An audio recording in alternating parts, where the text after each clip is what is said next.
It's one of the most infamous haunted houses in America. A quiet home nestled in a Long Island suburb turned into a battleground between good and evil. But what really happened at 112 Ocean Avenue?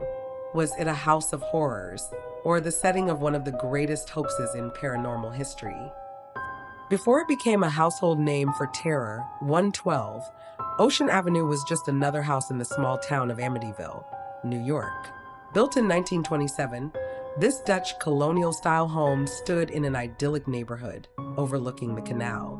Families came and went until one arrived that would leave a bloodstain on the home's history forever. It was the night of November 13th, 1974.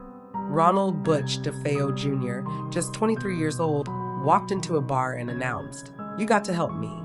I think my mother and father are shot." Police raced to the scene. Inside the house, they discovered something straight out of a nightmare. 6 members of the DeFeo family, Father Ronald Sr., Mother Louise, and their 4 children, had all been murdered. Each had been shot execution style as they lay in their beds. No sign of struggle, no sign of forced entry. And Butch? He confessed.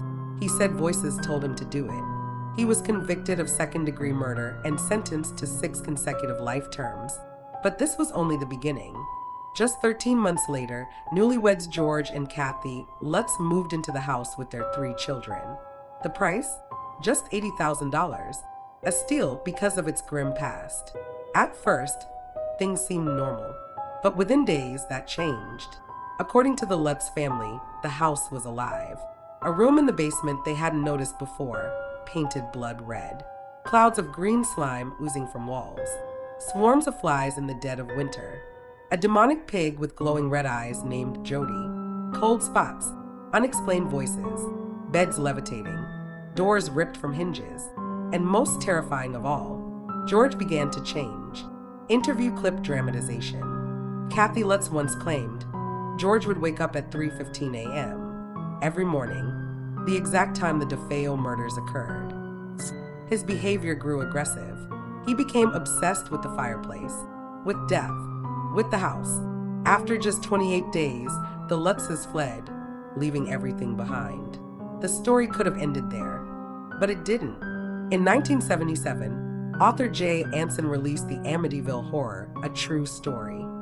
It became an instant bestseller. Then came the 1979 film, and the horror genre was changed forever.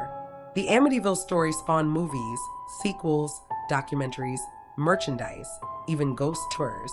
But with fame came doubt. Critics and skeptics began to ask questions, big ones. If the house was so haunted, why did no previous owners ever report anything strange? Why were there no photos or physical evidence of the supernatural claims? And most damning of all, why did George Lutz have close ties with William Weber, the defense attorney for Butch DeFeo? Weber later admitted, "We created this horror story over many bottles of wine." Was it all a setup for a book deal? George and Kathy Lutz denied that. They passed multiple lie detector tests and stood by their story until their deaths. But the inconsistencies remained. In February 1976, famed paranormal investigators Ed and Lorraine Warren visited the home. They claimed to sense an overwhelming demonic presence. Lorraine said the house was infested with something inhuman. And then, a photo was taken that still haunts investigators today. A small boy peeking out from a doorway when no child was present. Real spirit? Or clever editing? You might wonder, what happened to 112 Ocean Avenue?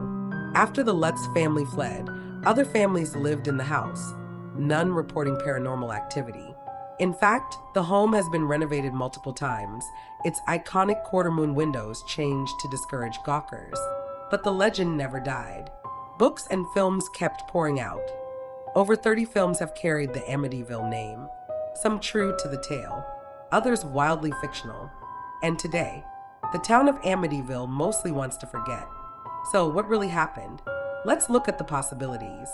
White heavy checkmark possibility 1, the house truly was haunted. The trauma from the DeFeo murders opened a door, one that unleashed dark forces on the Lutz family. White heavy checkmark possibility 2, the Lutzes suffered from mass hysteria, stress, or even the power of suggestion. Perhaps they believed what they experienced was real. White heavy checkmark possibility 3.